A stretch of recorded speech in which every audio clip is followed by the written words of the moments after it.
지금 당신이 걷는 이 맑은 물길. 70년 전, 바로 이 자리는 판잣집이 다닥다닥 들어찬 빈민가였습니다. 그리고 그 위엔 콘크리트 고가도로가 하늘을 가렸죠. 마르고, 덮이고, 다시 열린 하천.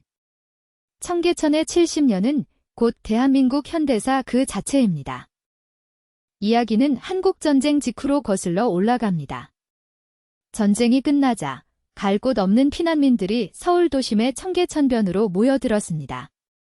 이들은 하천 위에 반은 땅, 반은 물 위에 떠있는 판잣집을 지었습니다. 수만 명의 생활하수가 그대로 하천으로 흘러들면서 청계천은 악취와 오염, 그리고 장마철마다 반복되는 홍수로 몸살을 앓았습니다. 원래 청계천은 평소엔 바닥이 드러나고 비가 와야 물이 흐르는 건천, 마른 하천이었습니다. 조선시대엔 개천이라 불리며 한양도성의 배수로 역할을 했죠. 하지만 1950년대의 청계천은 가난과 위생 문제가 응축된 도시의 상처였습니다. 바로 이 판자촌 시장에서 훗날 동대문 의류산업의 뿌리가 되는 평화시장이 싹트기 시작합니다. 피난민들이 미군복을 염색하고 미싱 한두 대로 옷을 짓던 그 작은 가게들이 그 시작이었습니다. 상인의 약 60%가 북에서 내려온 실향민이었다는 기록은 청계천이 단순한 하천이 아니라 전쟁이 남긴 사람들의 삶이 모여든 공간이었음을 말해줍니다. 판잣집이 늘어날수록 위생 문제는 심각해졌습니다. 정부 입장에서 청계천은 도심 한복판에 자리 잡은 거대한 골칫거리였습니다. 가난과 오염, 그리고 무허가. 이 셋을 한꺼번에 해결할 방법을 당시 행정당국은 단 하나의 단어로 떠올립니다. 바로 복개였습니다. 1958년 서울시는 결단을 내립니다. 더럽고 위험한 청계천을 콘크리트로 덮어버리기로 한 겁니다.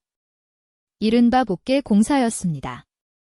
1958년부터 1977년까지 약 20년에 걸쳐 광교에서 신답철교까지 청계천은 단계적으로 콘크리트 아래로 사라졌습니다. 그리고 그 위엔 더 거대한 구조물이 올라섭니다. 바로 청계고가도로. 총 길이 5.8km, 폭 16m의 이 고가도로는 1960년대 말부터 70년대에 걸쳐 건설돼 1976년 전 구간이 완성됐습니다. 자동차가 하천 위를 시원하게 내달리는 풍경. 그것은 당시 한강의 기적을 향해 달리던 대한민국 산업화와 근대화의 상징이었습니다. 청계천을 덮는다는 것은 곧 가난을 덮고 발전으로 나아간다는 시대의 선언이기도 했죠. 복개된 청계천 위와 주변은 곧 대한민국 산업의 심장이 됐습니다. 1968년 완공된 세운상가. 건축가 김수근이 설계한 한국 최초의 주상복합 건물이었습니다. 훗날 이곳은 전자상가의 메카로 떠올라 한글과 컴퓨터, 삼보컴퓨터 같은 1세대 IT 기업이 태어나는 요람이 됩니다. 세운상가에서 미사일도 만든다는 말이 돌 정도였죠. 그 곁에 평화시장은 봉제와 의류산업의 중심이었습니다. 하지만 그 화려함 뒤에는 짙은 그림자가 있었습니다. 좁고 어두운 다락방 작업장. 햇빛도 들지 않는 곳에서 어린 여공들이 하루 14시간 넘게 미싱을 돌렸습니다. 1948년 대구에서 태어난 한 청년은 17살이던 1965년 무렵 평화시장에 발을 들였습니다.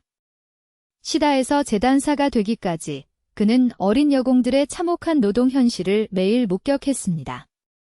근로기준법이 분명히 존재하는데도 평화시장에선 그 법이 지켜지지 않았습니다. 1970년 11월 13일 오후 2시에 평화시장 앞길에서 그 청년은 근로기준법 책을 가슴에 안고 자신의 몸에 불을 붙였습니다.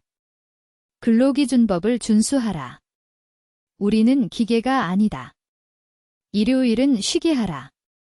22살 청년 전태일이었습니다. 그는 그날 밤 숨을 거뒀고 그의 죽음은 한국 노동운동의 불씨가 됐습니다.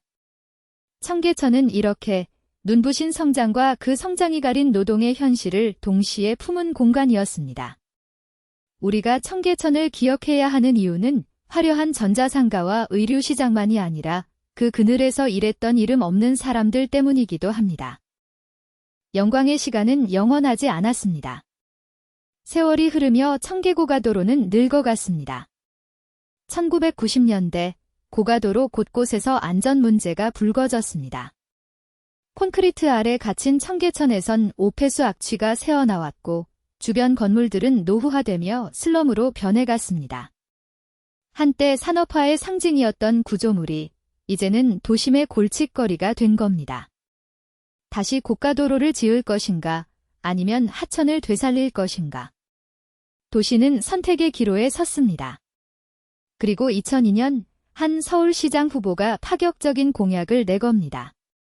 콘크리트를 걷어내고 청계천에 다시 물을 흐르게 하겠다는 것. 당선된 이명박 서울시장의 청계천 복원 사업은 그렇게 시작됐습니다. 당시엔 안 될 게 뻔하다는 회의론이 더 컸습니다. 2003년 7월 1일 새벽 0시 청계고가도로의 철거가 시작됐습니다. 30여 년간 하늘을 가렸던 고가가 사라지고 콘크리트 복개판이 뜯겨나가며 청계천은 47년 만에 다시 모습을 드러냈습니다. 공사는 결코 순탄하지 않았습니다. 도심 교통 대란을 우려하는 반대가 빗발쳤고 삶의 터전을 잃게 된 상인과 노점상들이 격렬하게 저항했습니다. 공사 책임자가 현장에서 상인들을 만난 횟수만 4,700번에 달했다고 합니다.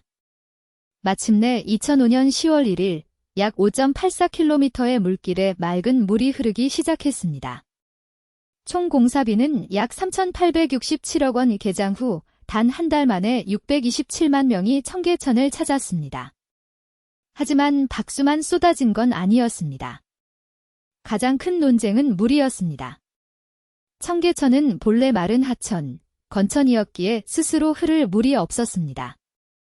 그래서 한강에서 하루 약 12만 톤의 물을 전기 펌프로 끌어올려 흘려보내는 방식을 택했습니다. 이 때문에 자연 복원이 아니라 거대한 인공 어항이라는 비판이 나왔습니다. 펌프를 돌리는 전기료만 2006년 기준 월 5천만 원을 넘었고 유지비는 연간 수십억 원 규모에 달했습니다. 임기 안에 끝내려다 역사 복원과 생태를 놓쳤다는 지적도 있었죠. 청계천 복원은 빛나는 성취인 동시에 미완의 과제이기도 했습니다. 그로부터 20년. 청계천은 어떻게 변했을까요? 2025년 기준 청계천을 찾은 누적 방문객은 약 3억 3천만 명, 하루 평균 4만 7천 명이 이 물길을 걷습니다.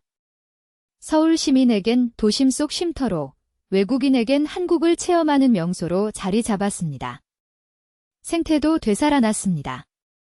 복원 전 단 몇 종에 불과하던 물고기는 수십 종으로 늘었고 2급수 이상 맑은 물에 산다는 쉬리, 그리고 황조롱이와 원앙 같은 새들까지 도심 한복판으로 돌아왔습니다. 청계천 복원은 중앙버스 전용차로 환승할인 같은 도시 정책과 맞물려 서울 도심을 자동차의 거리에서 사람의 거리로 바꾸는 도시 재생의 상징이 됐습니다. 물론 인공하천의 한계, 유지비, 생태와 역사 복원의 미화는 여전히 숙제로 남아 있습니다. 그러나 분명한 건 우리가 한번 덮었던 강을 다시 열기로 선택했다는 사실입니다. 덮인 강, 그리고 다시 흐르는 강 청계천의 70년은 단순한 하천의 역사가 아닙니다. 가난을 덮고 성장을 택했던 시대, 그 성장의 그늘에서 흘린 누군가의 눈물, 그리고 다시 자연과 사람을 향해 돌아온 우리의 선택. 청계천 위로 흐르는 물에는 대한민국이 걸어온 70년이 그대로 담겨 있습니다. 오늘 청계천을 걷는다면 발밑에 이 물길이 들려주는 시간의 이야기에 한번 귀 기울여 보시는 건 어떨까요? 대한민국의 이틴 이야기를 다시 꺼내드리는 다담이었습니다. 영상이 흥미로우셨다면 구독과 좋아요로 응원해주세요. 다음 이야기에서 또 만나요.